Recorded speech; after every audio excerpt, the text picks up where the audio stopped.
I've been working on a stylized, modern military, real-time tactics RPG for the past 2.5 years as a solo indie project. After 4 devlogs already, what even is the game exactly?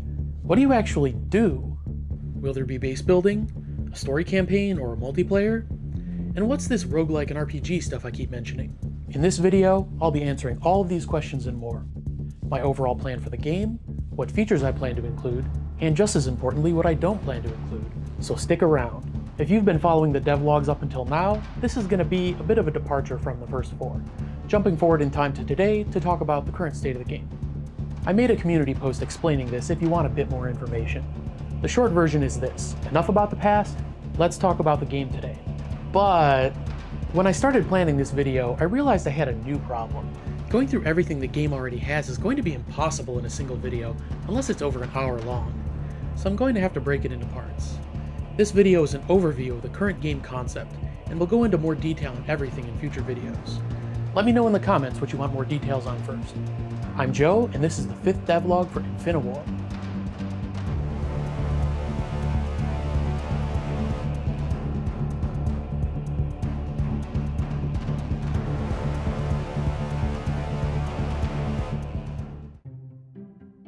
So what kind of game am I making?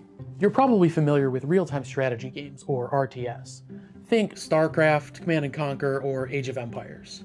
But Infiniwar isn't a traditional RTS, so there won't be base building, tech trees, or workers gathering resources. I like those kinds of games too, but I think there's already plenty of great options out there for RTS fans. Instead, Infiniwar is a real-time tactics game heavily inspired by World in Conflict. If you're not familiar with the genre, as a player you focus on combat without being interrupted by the demands of managing a base, expanding for resources, researching technology, and so on. If you're getting old like me and your APM isn't what it used to be, it's nice to be able to just focus on fighting without having to also play SimCity at the same time. There are some other real-time tactics games out there like the Wargame franchise, but they can be a bit overwhelming, even for me. These games focus heavily on realistic simulation and authenticity, but feel to me to be more like a confusing jumble of symbols on a Google Maps overlay. No shade if you like those games, they're just not for me. Infiniwar is more game-like and approachable, with a greater focus on the action, spectacle, and fun. I think there's a real unexplored gap in the gaming market, somewhere between the classic RTS and the hardcore real-time tactics milsim, so that's where I'm aiming. So what's gameplay like in an action-focused real-time tactics game?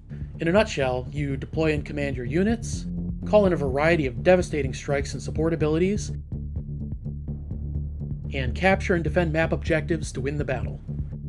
That's the general idea anyway, but let's get into more specifics. Unlike a traditional top-down RTS camera, Infiniwar uses a free camera. This is a staple of real-time tactics games, as well as RTT-adjacent games like the Total War series.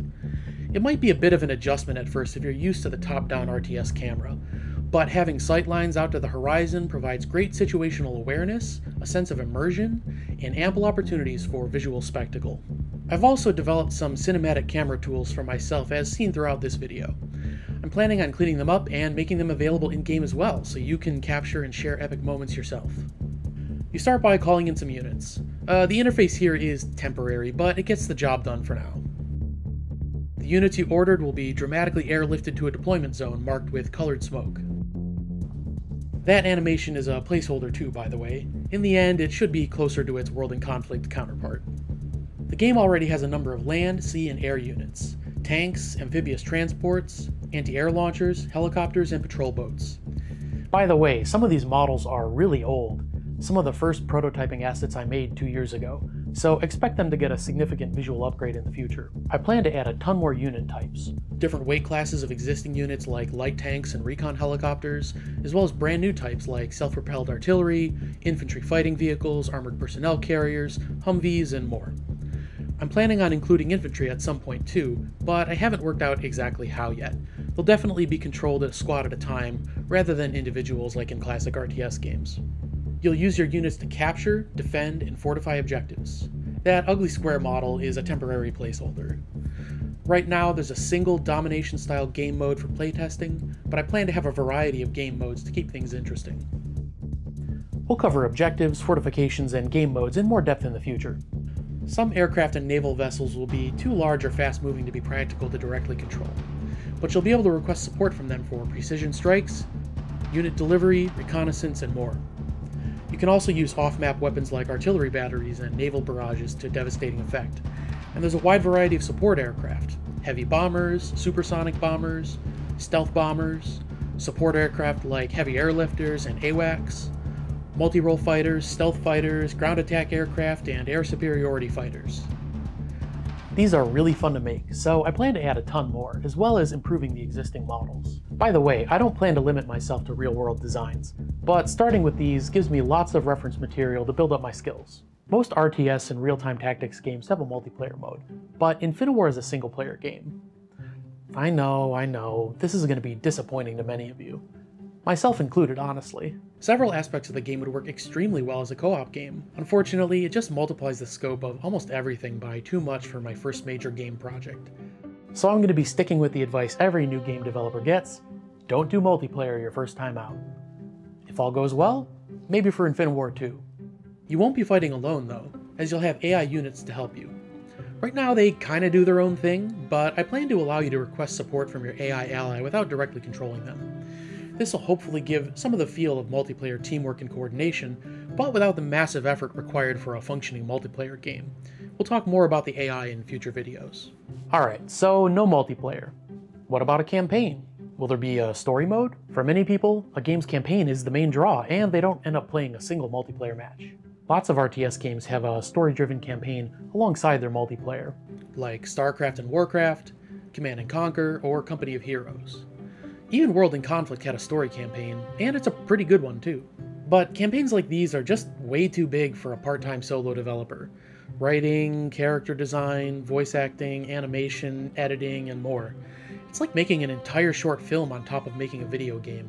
But aside from all that, I just don't want to make one. I'm not much of a writer, and I typically play games for their systems, not their stories.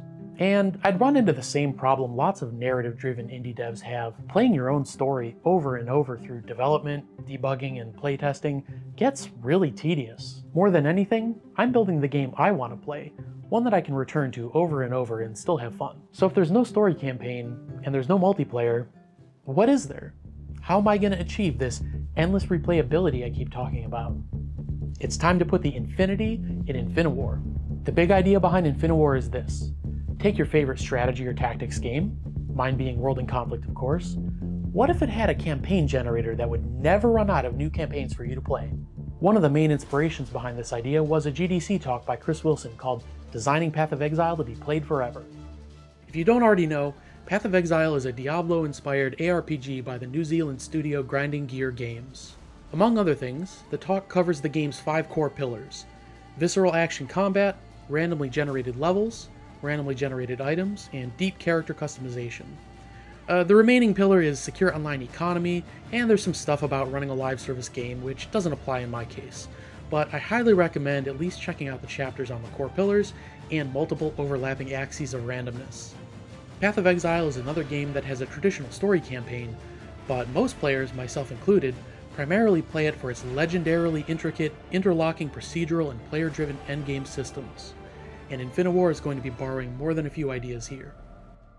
I'm also drawing some inspiration from things like Planetary Annihilation's Galactic War and Age of Empires 3's Home Cities. I won't go into detail on those games here to save time, but if you know them, you might see some other DNA floating around.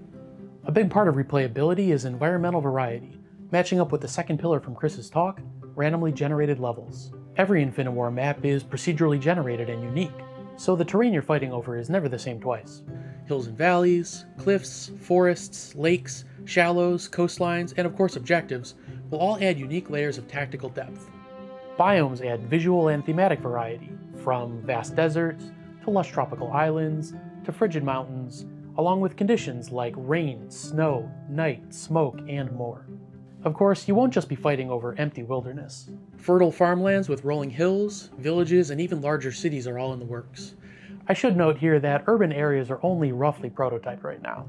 There's no roads, bridges, rail lines, or other complex networks or layout yet. City generation is a complex topic, but one where I think there's enough prior examples out there that I should be able to cook up something good given some time.